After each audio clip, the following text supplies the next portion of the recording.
Hello and welcome all in this session of the physics. तो इस session में हम वेक्टर की बात कर रहे थे और वेक्टर से रिलेटेड हमने दो लेक्चर ऑलरेडी डिस्कस किए थे। तो लास्ट लेक्चर में हम डिस्कस कर रहे थे कि एंगल बिटवीन टू वेक्टर्स हम कैसे फाइंड कर सकते हैं, और उससे रिलेटेड हमने बहुत ही इंपॉर्टेंट स्टेप पढ़ी थी कि फर्स्ट स्टेप हमारी क्या है कि जो भी कॉन्फ़िगरेशन हमको दे रखा है उसको हम अच्छे से देखें कि वो प्रॉपर अरेंज है या फिर नहीं है। अगर अरेंज्ड नहीं है तो हम क्या करेंगे, उनको प्रॉपर अरेंज करेंगे। अरेंज करने का तरीका हमारा क्या था, उसको हम head to head add join करेंगे या फिर टेल टू टेल ज्वाइन करेंगे। ऐसा करने से हमारे पास दो एंगल आएंगे, एक तो हमारे पास बड़ा एंगल आएगा और एक हमारे पास छोटा एंगल आएगा। तो छोटा एंगल ही हमारा क्या होगा, एंगल बिटवीन टू वेक्टर्स होंगे।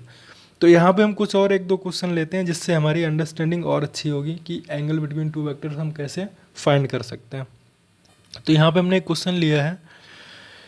क्वेश्चन में हमको कॉन्फ़िगरेशन दे रखा है वेक्टर ए एंड वी, और उन दोनों के बीच का एंगल हमारे पास क्या दे रखा है 40। तो फर्स्ट स्टेप हमारी क्या है कि हम इनको चेक है कि ये कैसे ज्वाइन है। तो यहाँ पे हमने देखा कि बी वेक्टर का तो हेड है और ए वेक्टर का टेल है, ये दोनों ज्वाइन कर रहे हैं, तो ये प्रॉपर ज्वाइन नहीं है। तो इसको हमको क्या करना पड़ेगा, दो तरीके से हम इसको ज्वाइन कर सकते हैं। कैसे कर सकते हैं, या फिर हम इसको उठाएं यहाँ शिफ्ट करा दें, तो ये कैसे हो गए, हेड टू हेड ज्वाइन होंगे। इसके बाद भी दो एंगल आएंगे और अब एक जो छोटा एंगल होगा वही हमारा क्या होगा, एंगल बिटवीन टू वेक्टर्स होगा।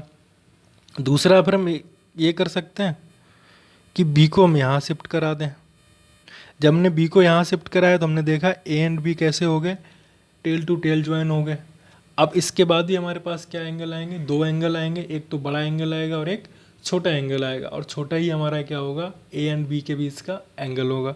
तो जब इसको हमने यहाँ पे शिफ्ट किया, बी को हमने जब यहाँ पे शिफ्ट किया, तो एक तो एंगल ये हो गया ए एंड बी के बीच, सपोज थीटा 1, और एक ये बाहर वाला एंगल क्या हो गया, थीटा 2। तो बाहर वाला तो हम लेंगे नहीं क्योंकि बड़ा है, अंदर वाला हमारे काम का है, क्योंकि स्मॉल एंगल क्या होता है, दो वेक्टर के बीच का जो स्मॉल एंगल होगा वही क्या होगा, एंगल बिटवीन टू वेक्टर्स होगा। तो यहाँ पर हम देख लेते हैं क्या होगा ये। तो ये 40 है। अगर हम टोटल यहाँ से देखें यहाँ, तो हमारे पास क्या है, 180 है। और इस 180 में अगर हम ये 40 को माइनस कर दें तो हमारे पास बचा हुआ एंगल पता चल जाएगा। तो ये क्या होगा, 180 माइनस 40, तो हमारे पास क्या बच गया, 140। ये देखें यहाँ पे जो हमने सोल्यूशन दिया है, ये था वेक्टर, ये था, बी को हमने इधर शिफ्ट कर दिया। बी को जब हमने शिफ्ट किया तो ये कुछ कॉन्फ़िगरेशन था, तो इस कॉन्फ़िगरेशन से ये हमें 40 दिया था, तो इधर भी हमारे पास क्या होगा, 40 होगा। ये टोटल 180 है, तो 180 माइनस 40 कितना हो गया, 140। एक और क्वेश्चन देखते हैं। ये क्वेश्चन हमें दिया है, इसमें बोला है find the angle between A and B, first, second B and C, और third C and A. Okay, और हमें ये डायग्राम दिया हुआ है, ये वेक्टर कॉन्फ़िगरेशन हमको दिया हुआ है, और इसमें हमसे पूछा है कि angle between A and B क्या होगा, बी एंड सी क्या होगा, और सी एंड ए क्या होगा। तो एक एक को देखते हैं। सबसे पहले हम कॉन्फ़िगरेशन चेक करते हैं कि जो वेक्टर हमें दिए हुए हैं ये प्रॉपर अरेंज हैं या नहीं है। तो इसको हम देखना शुरू करते हैं। तो फर्स्ट हम देखा हमने ये और यहाँ पे, तो यहाँ पे तो ये सही है क्योंकि ये वेक्टर बी एंड सी कैसे ज्वाइन है, head to head. C and A कैसे ज्वाइन है, tail to tail. And A and B ये भी सही है क्योंकि ऐसे ही हमें कॉन्फ़िगरेशन चाहिए। ए एंड बी का देखा तो ए का तो हेड है और बी का टेल है, तो ये हमारा प्रॉपर अरेंजमेंट नहीं है। कौन कौन से वेक्टर के लिए, ए एंड बी के लिए। बी एंड सी तो प्रॉपर है, इसका हम आसानी से बता सकते हैं। ए एंड सी भी प्रॉपर अरेंज है, इसका भी हम आसानी से बता सकते हैं। तो हमें सिर्फ किसका अरेंजमेंट करना है, ए एंड बी का, क्योंकि इसका वेक्टर ए का हेड और वेक्टर बी का टेल एक दूसरे ज्वाइन कर रहे हैं, तो ये हमारा प्रॉपर अरेंजमेंट नहीं है। जब भी हमें एंगल फाइंड करना होगा तो हमें क्या करना पड़ेगा, हेड टू हेड जुड़ा होना चाहिए या फिर टेल टू टेल जुड़ा होना चाहिए। अगर उसके अलावा कोई भी कॉन्फ़िगरेशन है तो हम उसके बीच का एंगल नहीं बता सकते। तो एंगल बताने के लिए हमें क्या करना पड़ेगा, हेड टू हेड या फिर टेल टू टेल ज्वाइन करना पड़ेगा। तो इस कॉन्फ़िगरेशन में हमारे पास ये तो ऑलरेडी ज्वाइन है बी एंड सी, तो बी एंड सी का तो हम डायरेक्ट बता सकते हैं कितना 70। तो बी एंड सी का हमारे पास क्या हो गया 70। इसके बाद सी एंड ए का भी हम बता सकते हैं क्योंकि दोनों प्रॉपर अरेंज है ना। तो ये तो अंदर वाला एंगल है, ये बाहर वाला हम लेंगे नहीं, बाहर वाला बड़ा है। तो ए एंड सी के बीच या सी एंड ए के बीच हमारे पास एंगल क्या हो गया, ये भी हमने आराम से बता दिया कितना 50। अब बचता है हमारे पास एक कौन सा, ए एंड बी। तो ए एंड बी में वही दो तरीके जो भी हमको आसान लगे। बी को हम नीचे शिफ्ट कर दें, यहाँ पे हेड टू हेड ऐड कर दिया, फिर इनके बीच का एंगल फाइंड कर लेंगे, जो स्मॉलेस्ट एंगल होगा ए एंड बी के बीच में वही हमारा क्या होगा angle between A and B.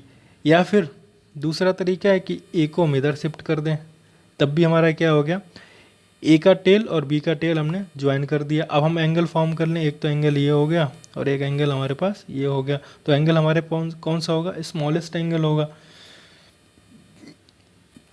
जब इसको हमने यहाँ शिफ्ट कर दिया, ये अब एंगल हो गया हमारे पास angle between A and B. A vector हमारे पास ये आ गया। इतना समझ में आ गया।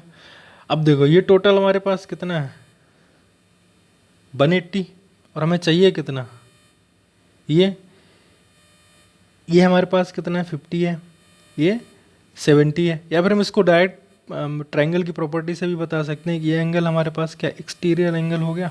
तो ये कितना होगा, ये एंगल होगा इन दोनों एंगल के समेशन के बराबर। तो 50 + 70 तो कितना होगा ये 120। कैसे भी आप फाइंड कर सकते हैं। हमारे इंपॉर्टेंट स्टेप हैं, 2 ही स्टेप हैं, उनको फॉलो करना है। नेक्स्ट क्वेश्चन देखते हैं।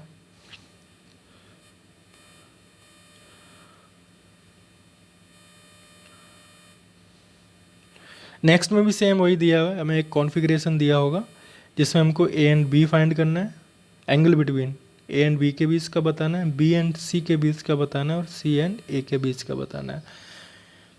तो देखते हैं हमें क्या कॉन्फ़िगरेशन दिया हुआ है।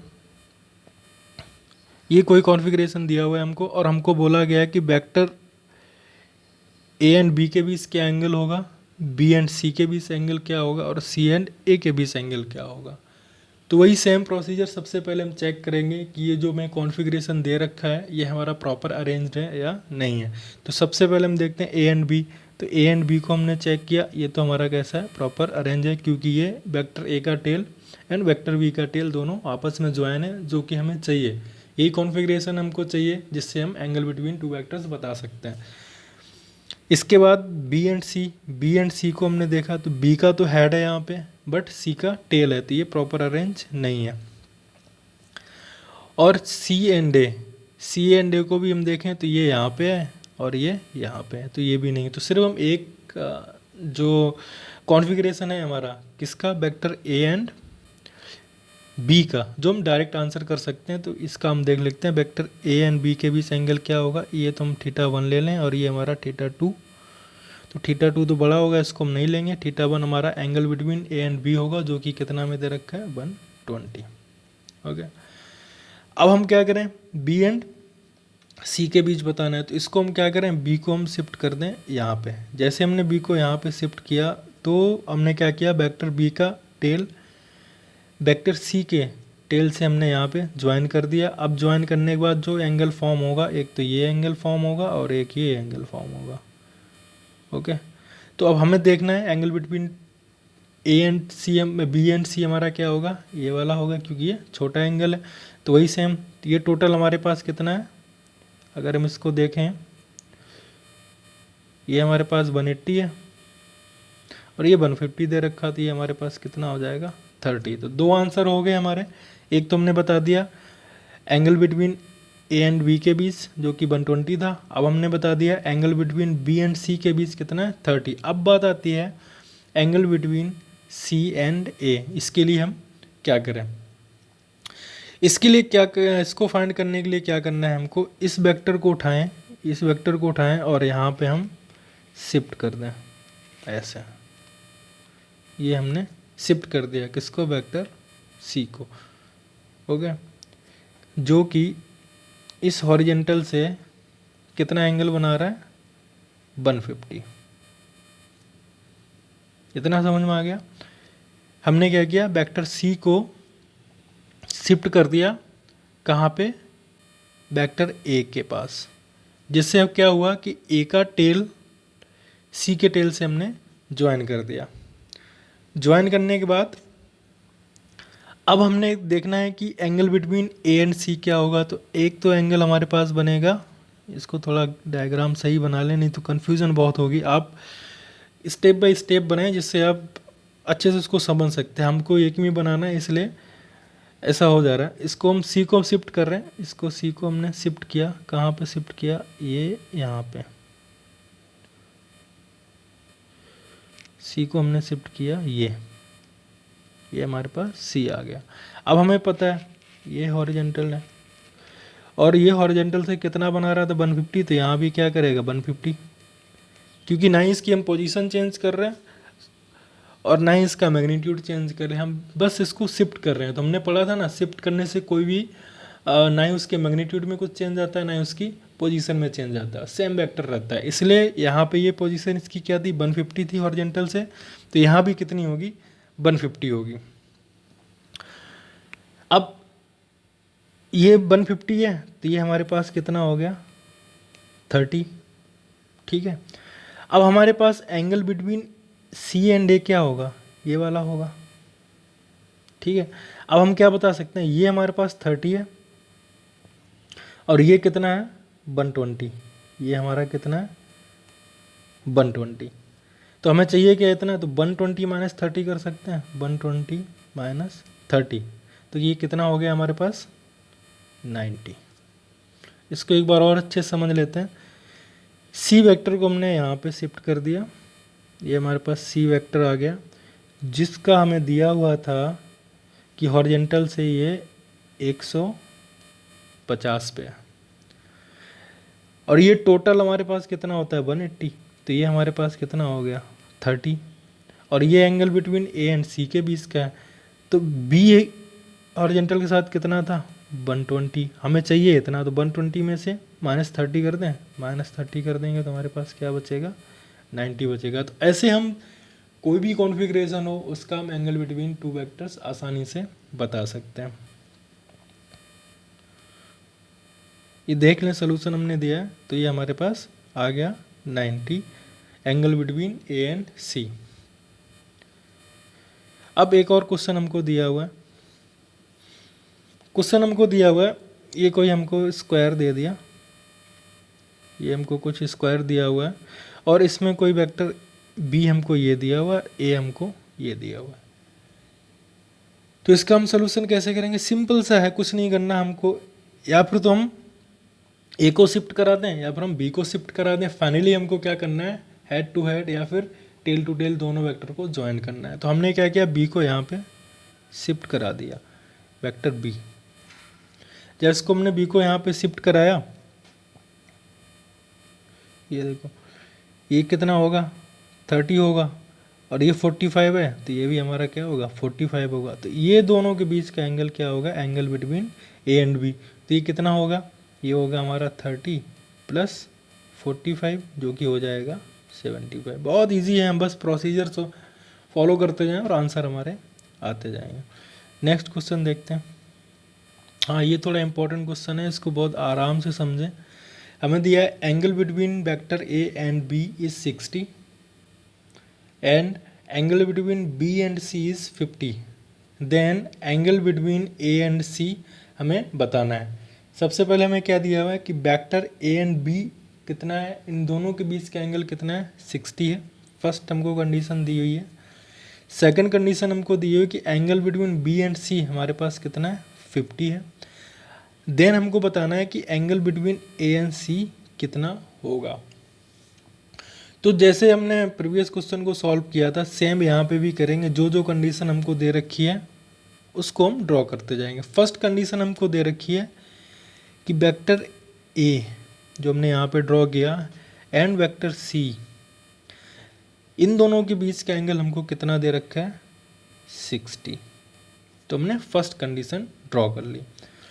सेकंड हम देखें कि B and C, vector B and C, इन दोनों के बीच का एंगल हमको कितना दे रखा है 50। इन दोनों के बीच का एंगल कितना दे रखा है 50। ये हो गया। अब हमसे पूछा है कि ए एंड सी के बीच का एंगल क्या होगा। हमने दोनों ड्रॉ कर लिए ना, इसको आप अलग अलग डायग्राम में बनाए तो ज़्यादा बेटर रहेगा। फिर से हम देख लेते हैं कि ए एंड बी, एक मिनट, हमें दिया था A and B is 60। Okay, तो ए एंड बी हमने बनाया, ये हमने ए बनाया, ये हमने बी बनाया। इन दोनों के बीच का एंगल हमको कितना दे रखा है 60। एंड बी एंड सी के बीच का एंगल हमको कितना दे रखा है 50। बी एंड सी के बीच का एंगल हमको क्या दे रखा है 50। ये हमने जो कॉन्फ़िगरेशन उसने बोला हमने ड्रॉ कर लिया। इसके बाद अब हम देखें कि ए एंड सी के बीच एंगल क्या होगा, तो ए एंड सी के बीच हमारा एंगल ये होगा। बाहर वाला हम लेंगे नहीं, ये हमारा क्या होगा एंगल बिटवीन ए एंड सी होगा, जो कितना होगा 60 + 50। इसको एक बार और समझ लें। हमको दिया हुआ था वेक्टर ए एंड बी के बीच का angle, vector A and B के बीच का एंगल हमें दिया था 60। तो हमने क्या किया, ए ड्रॉ किया, बी ड्रॉ किया, और इनके बीच का एंगल हमने दे दिया 60। इसके बाद बी एंड सी जो हमारे पास थे उनके बीच का एंगल था 50। तो हमने क्या किया, बी एंड सी लिया, उनके बीच का एंगल ले लिया 50। अब हमें बताना था कि vector A and vector C के बीच का एंगल क्या होगा। तो एक तो एंगल ये आएगा θ1 और एक ये एंगल आएगा θ2। ये हम लेंगे नहीं क्योंकि बड़ा और होगा। और ये हमारे पास क्या होगा एंगल बिटवीन ए एंड सी। तो ए एंड सी को देखें तो क्या होगा 60 + 50। ये हमारे पास कितना आ गया 110। ये हो गया मैक्सिमम एंगल। मैक्सिमम हमने क्यों लिखा उसको आपको समझ में आएगा। इसलिए हमने मैक्सिमम लिखा क्योंकि जब हमने वेक्टर ए एंड बी बनाया, इसके बीच का तो एंगल हमारे पास 60 है। तो हम ऐसा भी तो कर सकते हैं ना कि सी को जब हम vector B and C draw करें, जब वेक्टर बी और सी ड्रॉ करें, हमको पता है कि बी एंड सी के बीच एंगल कितना है 50 है। तो हम इसको ऐसे भी तो ड्रॉ कर सकते हैं ना, ऐसे, क्योंकि एंगल तो 50 है ना।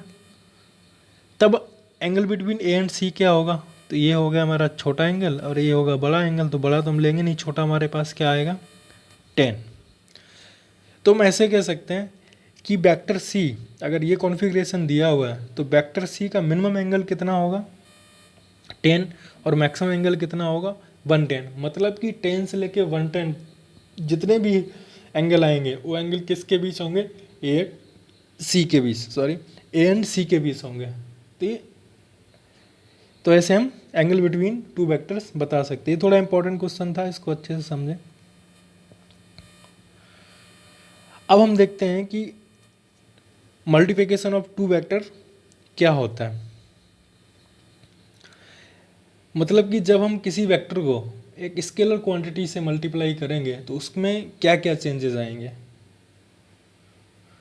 तो सबसे पहले हम देखते हैं कि हमने दिया है कि when a vector is multiply by the scalar then its direction में चेंज। फर्स्ट है हमारा, उसकी डायरेक्शन चेंज हो सकती है। जब भी हम किसी वेक्टर क्वांटिटी को एक स्केलर या फिर नंबर से मल्टीप्लाई करते हैं तो उसमें क्या होता है, उसकी डायरेक्शन चेंज हो सकती है। दूसरा, उसका मैग्नीट्यूड चेंज हो सकता है। और तीसरा, उसकी यूनिट चेंज हो सकती है। इसको समझते हैं कैसे होगा ये। फर्स्ट हम देखते हैं, कोई वेक्टर हमने ए लिया, ये हमारे पास वेक्टर ए था, ठीक है। अब इसमें हमने क्या किया, +2 से मल्टीप्लाई किया। जब +2 से मल्टीप्लाई किया तो इस वेक्टर ऐसा हो गया हमारे पास 2a। मतलब कि पहले तो ये था, अब इसके बाद ये हो गया, मतलब कि इसका मैग्नीट्यूड डबल हो गया। जैसे ही हमने +2 से मल्टीप्लाई किया तो इसका मैग्नीट्यूड डबल हो गया। मैग्नीट्यूड डबल हो गया मतलब कि इसका मैग्नीट्यूड चेंज हो गया। तो ये तो सही है कि जब भी हम किसी स्केलर क्वांटिटी से वेक्टर को मल्टीप्लाई करेंगे तो उसके मैग्नीट्यूड में चेंज हो सकता है।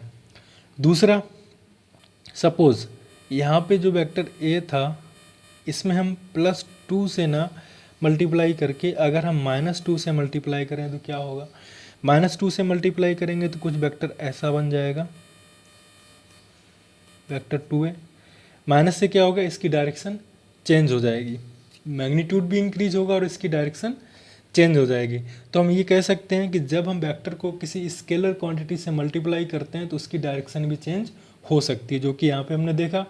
फर्स्ट क्या होगा, अगर हम किसी नंबर से हमने मल्टीप्लाई करके देखा तो उसके मैग्नीट्यूड में चेंज हो गया। दूसरा हमने देखा कि जब हमने स्केलर क्वांटिटी से उसमें मल्टीप्लाई किया तो उसकी डायरेक्शन भी चेंज होगी। अब हम देखते हैं और क्या चेंज हो सकते हैं। सपोज ये हमारे पास कोई वेलोसिटी वेक्टर है 5 मीटर पर सेकंड, अगर हम इसमें 2 सेकंड से मल्टीप्लाई करते हैं तो हमारे पास क्या आएगा, 5 मीटर पर सेकंड मल्टीप्लाई 2 सेकंड, तो ये सेकंड से सेकंड कैंसिल हो गया, तो ये हमारे पास क्या आ गया, 10 मीटर। तो अब हम कह सकते हैं ना कि इसका जो यूनिट थी वो चेंज हो गई, ठीक है। तो हम क्या किया हमने, जब किसी भी वेक्टर को मल्टीप्लाई किया किसी स्केलर से तो उसमें क्या हो सकता है, उसकी डायरेक्शन चेंज हो सकती है, जो कि हमने देखा जब हमने +2 से मल्टीप्लाई किया तो उसका मैग्नीट्यूड इंक्रीज हुआ, जब हम -2 से मल्टीप्लाई किया तो उसकी डायरेक्शन चेंज हो गई। मैग्नीट्यूड भी चेंज हो सकता है जैसा कि हमने देखा था, और तीसरा उसकी यूनिट भी चेंज हो सकती है। ये छोटी छोटी चीज़ें हैं जो आपको याद रखनी है, वही हमने यहाँ पे लिखी है, आप नोट कर लें इसको कैसे कैसे चीज़ें चेंज हो सकती हैं।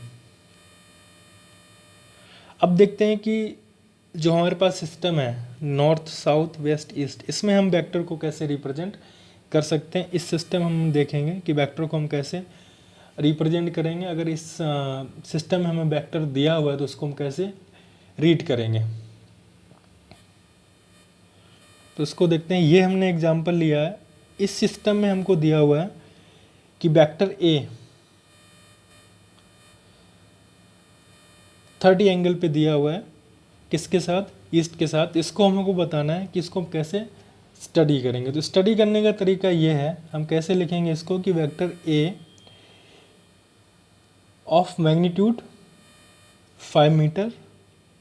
अब आगे इसकी डायरेक्शन की बात, तो हम क्या करेंगे, ये क्या है 30 north of east. North of east यह है का मतलब ये है कि ईस्ट से स्टार्ट कर रहा है और नॉर्थ की तरफ जा रहा है। फिर से इसको देखें कैसे हम इसको रीड करेंगे। वेक्टर ए हमारा क्या यहाँ पे बता रहा है, वेक्टर ए ये क्या ये बता रहा है कि वेक्टर ए का जो मैग्नीट्यूड है वो तो 5 मीटर है और उसकी डायरेक्शन क्या है, नॉर्थ से शुरू हो रहा है और ईस्ट से शुरू हो रहा है और नॉर्थ की तरफ जा रहा है। तो हम इसको कह सकते हैं कि 30 नॉर्थ ऑफ ईस्ट। दूसरा तरीका हमारा क्या है, दूसरा हम ऐसे भी इसको लिख सकते हैं, ये 30 है तो बचा हुआ कितना होगा 60। तो इसको दूसरे तरीके से हम कैसे बता सकते हैं, vector A of magnitude 5 metre 60 degree east of north, मतलब कि नॉर्थ से शुरू हो रहा है और ईस्ट की तरफ जा रहा है। तो ऐसे ये कोई भी हमको कॉन्फ़िगरेशन दे रखा है इस सिस्टम में नॉर्थ साउथ वेस्ट ईस्ट में, तो उसको हम ऐसे इसको रीड करेंगे। एक एग्जांपल और इसका देखते हैं जिससे आपको अच्छे समझ में आएगा। ये हमको दे रखा है, इसको हमको बताना है कि कैसे इसको हम रीड कर सकते हैं। तो यहाँ पे वेक्टर बी हमारा क्या होगा, वेक्टर बी का मैग्नीट्यूड हमारे पास कितना है 5 न्यूटन। हाँ, मैग्नीट्यूड हमारे पास कितना है 5 न्यूटन। अब इसकी डायरेक्शन की अगर हम बात करें तो डायरेक्शन इसकी क्या होगी, ईस्ट ऑफ साउथ, मतलब कि साउथ से शुरू कर रहा है और ईस्ट की तरफ जा रहा है। साउथ से शुरू कर रहा है ईस्ट की तरफ जा रहा है, तो कितना एंगल है इसके पास 55। दूसरा हम ऐसे ही बता सकते हैं कि वेक्टर बी मैग्नीट्यूड कितना है 5 न्यूटन और ये क्या हो जाएगा south of east. South of east का मतलब कि ईस्ट से साउथ की तरफ। तो बहुत ईजी है, इसको हम आसानी से रीड कर सकते हैं।